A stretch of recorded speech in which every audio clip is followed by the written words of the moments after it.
I'm an underwater explorer. More specifically, a cave diver.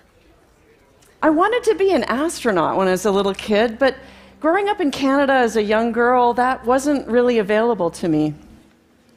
But as it turns out, we know a lot more about space than we do about the underground waterways coursing through our planet, the very lifeblood of Mother Earth. So I decided to do something that was even more remarkable. Instead of exploring outer space, I wanted to explore the wonders of inner space. Now, a lot of people will tell you that cave diving is perhaps one of the most dangerous endeavors. I mean, imagine yourself here in this room if you were suddenly plunged into blackness, with your only job to find the exit, sometimes swimming through these large spaces and at other times crawling beneath the seats, following a thin guideline, just waiting for the life support to provide your very next breath. Well, that's my workplace. But what I want to teach you today is that our world is not one big solid rock. It's a whole lot more like a sponge. I can swim through a lot of the pores in our Earth's sponge, but where I can't, other life forms and other materials can make that journey without me. And my voice is the one that's going to teach you about the inside of Mother Earth. There was no guidebook available to me when I decided to be the first person to cave dive inside Antarctic icebergs. In 2000, this was the largest moving object on the planet. It calved off the Ross Ice Shelf, and we went down there to explore ice edge ecology and search for life forms beneath the ice. We use a technology called rebreathers. It's an awful lot like the same technology that's used for spacewalks. This technology enables us to go deeper than we could have imagined even 10 years ago. We use exotic gases, and we can make missions even up to 20 hours long underwater. I work with biologists. It turns out that caves are repositories of amazing life forms, species that we never knew existed before. Many of these life forms live in unusual ways. They have no pigment and no eyes in many cases. And these animals are also extremely long-lived.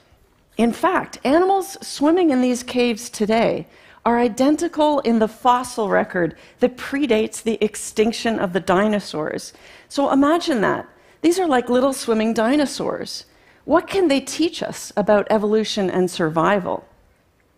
When we look at an animal like this remipede swimming in the jar, he has giant fangs with venom. He can actually attack something 40 times his size and kill it. If he were the size of a cat, he'd be the most dangerous thing on our planet.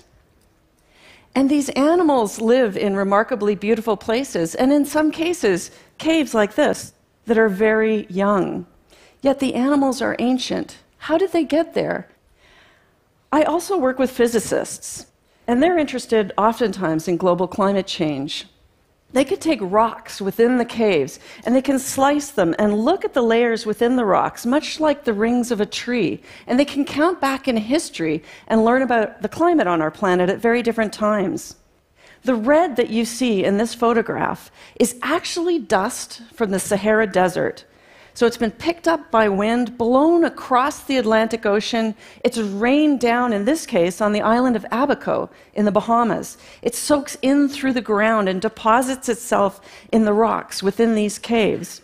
And when we look back in the layers of these rocks, we can find times when the climate was very, very dry on Earth. And we can go back many hundreds of thousands of years. Paleoclimatologists are also interested in where the sea level stands were at other times on Earth. Here in Bermuda, my team and I embarked on the deepest manned dives ever conducted in the region, and we were looking for places where the sea level used to lap up against the shoreline, many hundreds of feet below current levels. I also get to work with paleontologists and archaeologists. In places like Mexico, in the Bahamas, and even in Cuba, we're looking at cultural remains and also human remains in caves, and they tell us a lot about some of the earliest inhabitants of these regions. But my very favorite project of all was over 15 years ago when I was a part of a team that made the very first accurate three-dimensional map of a subterranean surface. This device that I'm driving through the cave was actually creating a three-dimensional model as we drove it. We also used ultra-low frequency radio to broadcast back to the surface our exact position within the cave. So I swam under houses and businesses and bowling alleys and golf courses and even under a Sonny's barbecue restaurant. Pretty remarkable. And what that taught me was that everything we do on the surface of our Earth will be returned to us to drink. Our water planet is not just rivers, lakes, and oceans, but it's this vast network of groundwater that knits us all together. It's a shared resource from which we all drink. And when we can understand our human connections with our groundwater and all of our water resources on this planet, then we'll be working on the problem that's probably the most important issue of this century. So I never got to be that astronaut that I always wanted to be, but this mapping device designed by Dr. Bill Stone will be. It's actually morphed. It's now a self-swimming, autonomous robot, artificially intelligent, and its ultimate goal is to go to Jupiter's moon, Europa, and explore oceans beneath the frozen surface of that body. And that's pretty amazing.